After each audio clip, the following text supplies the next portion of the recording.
Perkenalkan, nama saya Rensa. Kali ini saya akan mendemonstrasikan project saya, yaitu judulnya sistem parkir otomatis. Jadi project saya ini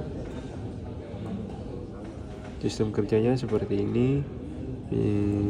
Misalkan ada kendaraan mobil masuk, kemudian saya mencatat nomor plat kendaraan yang ingin masuk tersebut. Setelah saya catat, kemudian saya tekan masuk dan data plat kendaraan tersebut akan terkirim ke database. Nah, dari database juga akan mencatat waktu kendaraan masuk, kemudian tanggal dan tahunnya. Setelah itu misalkan kendaraan tersebut keluar parkiran, jadi saya masukkan kembali plat kendaraan yang ingin keluar. Kemudian plat kendaraan yang ingin keluar akan dicari di database. Jika sudah ketemu, kemudian plat tersebut akan ditampilkan ke web saya dan akan ketahuan berapa lama dia parkir, kemudian harganya juga berapa, begitu. Kemudian untuk rangkaian yang saya pakai itu, saya menggunakan Arduino, pakai rangkaian Arduino. Jadi ketika tombol hijau saya tekan, maka servo akan membuka dan sensor ultrasonik akan mendetek juga berapa jauh kendaraan tersebut. Jadi saya setting misalnya 50 km, baru servonya akan menutup. Kemudian ada tombol merah untuk menutupnya, begitu. Kita langsung aja. Langkah pertama yang saya lakukan adalah saya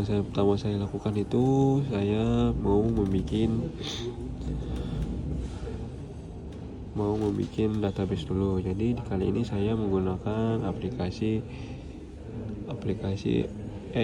XAMPP Control Panel v3.3.0. Nah, kali ini saya menggunakan aplikasi ini untuk menyimpan database saya.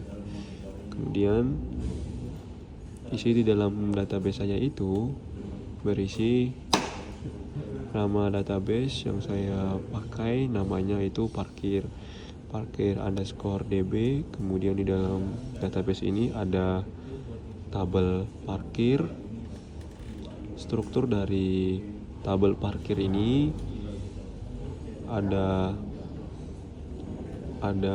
plat, nomor kendaraan, waktu masuk kendaraan, waktu keluar kendaraan, dan durasi jam berapa lama kendaraan tersebut.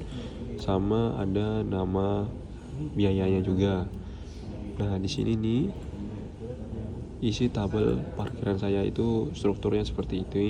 Kemudian di database juga ada tabel kedua, yaitu yang saya beri nama user ini untuk saya login nanti di tampilan web saya. Isinya itu ada username dan password. Nah, setelah saya saya bikin tabel dan database, kemudian saya menyambungkannya dari database ke web saya. Caranya untuk menyambungkan, yang pertama itu saya buka penyimpanan ini, kemudian saya ke data C, kemudian saya mencari aplikasi yang saya menyimpan database-nya, yaitu XAMPP. Saya klik. Setelah masuk, kemudian saya cari namanya filenya htdocs. Nah, saya klik. Nah, kemudian saya bikin folder baru. Di sini. Saya klik kanan aja, ntar bikin folder baru.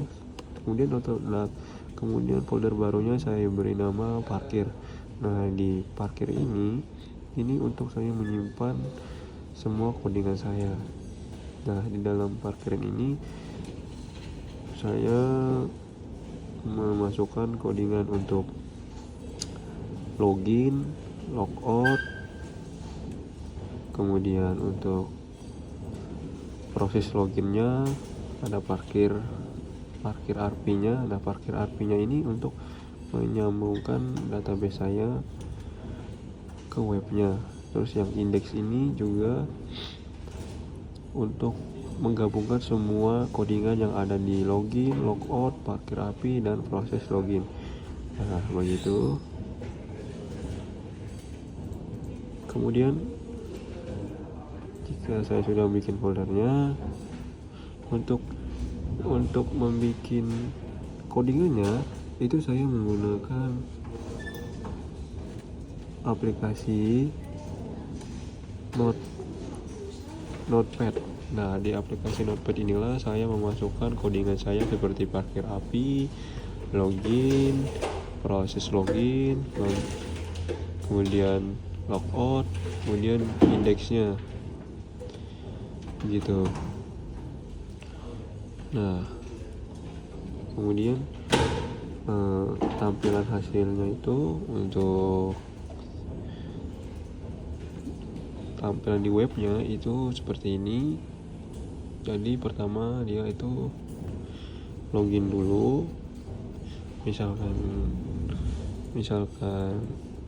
kita salah masukkan ID atau password, maka dia itu mengkoreksi kembali apakah codingannya benar atau salah. Jadi dia itu mengirim 6 ID dan password tersebut, mengirimnya ke Notepad. Kemudian Notepad mencari apakah sama. Jika tidak sama, dia akan menampilkan di webnya bahwa login gagal atau user password salah, begitu. Nah, begitu. Kemudian misalkan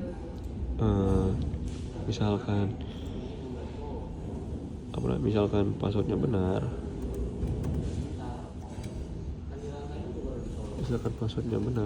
maka dia akan menampilkan layar utamanya. Layar utamanya itu ini sistem parkir otomatis. Nah, misalkan kita mau logout, di sini bawahnya ada logout. Nah, misalkan kita contoh lagi, kita salah masukin password, kita klik, maka dia seperti ini. Kalau kita tekan OK, maka dia akan kembali ke halaman utama untuk kita memasukkan password yang benar. Misalkan saya masukkan password yang benar, maka dia akan kembali ke halaman yang utama tadi seperti ini. Nah, di sini tuh kita masukkan plat nomor kendaraan. Misalkan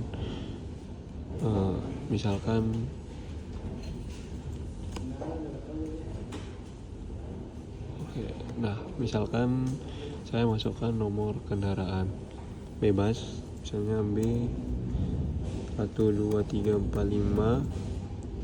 Saya tekan masuk,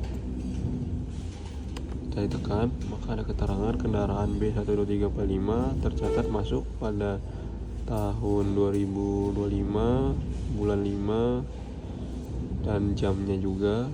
Kemudian di database-nya pasti akan tercatat, karena dari sini, dari masukkan plat nomor masuk, maka dia itu akan mengirimnya ke aplikasinya, database-nya. Jadi kita mengeceknya, kita klik tabel parkir, kemudian kita cari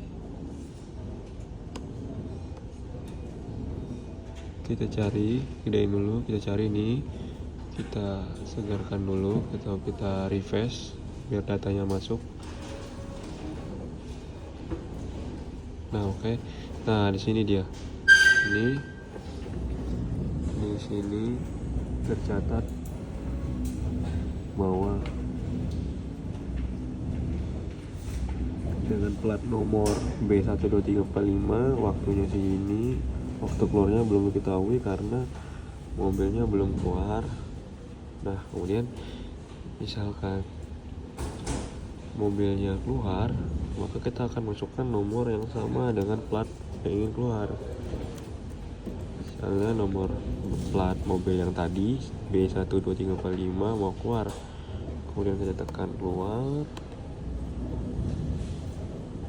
Nah, maka akan ada keterangan juga kendaraan yang keluar, durasinya segini, biayanya segini. Nah, begitu. Maka akan di database-nya juga pasti akan menginput datanya. Nah, yang akan menginput seperti ini, sama yang seperti tadi, dengan plat ini, gitu. Nah, kemudian setelah semuanya sudah seperti ini, misalkan di database kan tidak ada kendaraan yang belum masuk. Nah, misalkan kita mau tulis plat kendaraan bebas, mau kendaraan apapun, terus mau kendaraan ini mau keluar gitu, pasti dia nggak bisa karena data masuk kendaraan tidak ketemui. Maka si kendaraan tersebut harus masukin kendaraan dulu baru bisa kedetek oleh parkirnya. Contohnya misalkan tiba-tiba ada kendaraan yang mau keluar gitu ya kan, padahal kendaraan tersebut tidak melewati tempat yang seharusnya, misalnya seharusnya itu tempat masuknya, jadi dia itu kayak motornya tiba-tiba ada di dalam parkiran tapi nggak melewatin tempat masuk gitu. Jadi dia nggak bisa baca gitu. Kemudian untuk codingan Arduino saya bikinnya di aplikasi Wowi, di simulasi. Jadi seperti ini codingannya. Yang pertama itu sudah saya kasih data keterangan komentar agar mudah dipahami. Ini jadi di codingan ini itu ada komponen yang saya gunakan. Yang pertama itu ada tombol, lampu. Maksudnya ada 2 buah tombol dan 2 buah lampu. Kemudian ada 2 buah servo dan 2 buah ultrasonik. Nah, jadi codingan saya ini yaitu seperti ini. Jadi cara kerjanya itu seperti ini. Misalkan tombol ini saya tekan, maka lampunya akan menyala. Nah, lampunya akan menyala, maka servo ini akan membuka 90 derajat. Kemudian sensor ultrasonic ini dia akan mendetek dulu bendanya, dia udah jauh belum gitu. Nah, misalkan nih contohnya seperti ini ya. Jadi saya punya sensornya tapi belum saya rakit, jadi seperti ini. Nah, saya letak sini. Jadi misalkan ini tempat masuknya, ini mobil. Nah, misalkan ini sensornya saya letakin di bagian belakang agar bisa tahu jarak mobilnya. Misalnya mobilnya kan masuk nih dari sini nih, masuk, tek. Nah, jarak belakang mobil dengan sensornya ini dia akan mendetek. Misalkan di sini dia belum jauh, maka servonya ini dia akan nunggu sampai mobilnya menjauh dulu. Jauh segini baru dia ininya nutup plek gitu. Nah, seperti itu. Nah, kita langsung cobain aja. Maksud saya ini saya play dulu. Nah, maka di serial monitornya dia akan menampilkan parkir otomatis monitoring via serial monitor. Nah, begitu. Kemudian saya tekan klak. Nah, servonya akan membuka. Kak, maksudnya ini kalau ke sana membuka ya, kalau ke sini menutup, ya gitu ya. Jadi misalkan saya tekan, maka di serial monitornya akan ngasih keterangan selamat masuk. Kemudian ini mendetek. Nah, jaraknya sudah pas, maka dia akan palang masuk tertutup. Misalkan ininya kita taruh di 30 cm. Nah, di codingan saya ini persyaratannya servo akan membuka, dia itu harus 50 jaraknya, 50 cm baru dia bisa membuka. Begitu. Nah, jadi misalkan saya klik, lampunya akan nyala, sistemnya akan masuk, kemudian ultrasonicnya ini dia akan masih keterangan jarak masuknya segini, maka servonya nggak akan bisa menutup, dia akan buka terus. Ibaratnya mau ada mobil di bawahnya, dia harus mobil menjauh dulu baru dia menutup, begitu. Nah, misalkan kita mobilnya menjauh sampai ke jarak melebihi 50, maka dia akan kebuka, maka dia akan menutup, plek, gitu. Nah, kalau yang merah ini untuk keluarnya parkir, untuk tombol keluar, saya klik, sama ya seperti ini. Ini mendetek juga kalau sudah melewati jarak keluarnya, baru dia akan menutup kembali. Misalnya jaraknya tidak sesuai dengan jarak 50 saya perintah, maka dia akan membuka terus, begitu. Nah, kecuali setelah dia sudah menjauh, baru dia bisa menutup. Misalnya kenapa saya beriin dua sensor ini karena saya takutnya misalkan tiba-tiba nih ada mobil tiba-tiba mogok gitu kan, gak mungkin dong palangnya ini langsung nutup gitu. Nah, nanti yang ada mobilnya rusak, yang ada saya ganti. Nah, makanya saya perluin sensor ini biar tidak terjadi seperti itu. Misalnya dia mogok, ya udah palangnya buka aja terus, dibantu didorong baru dia nutup gitu. Sekian dari saya, terima kasih.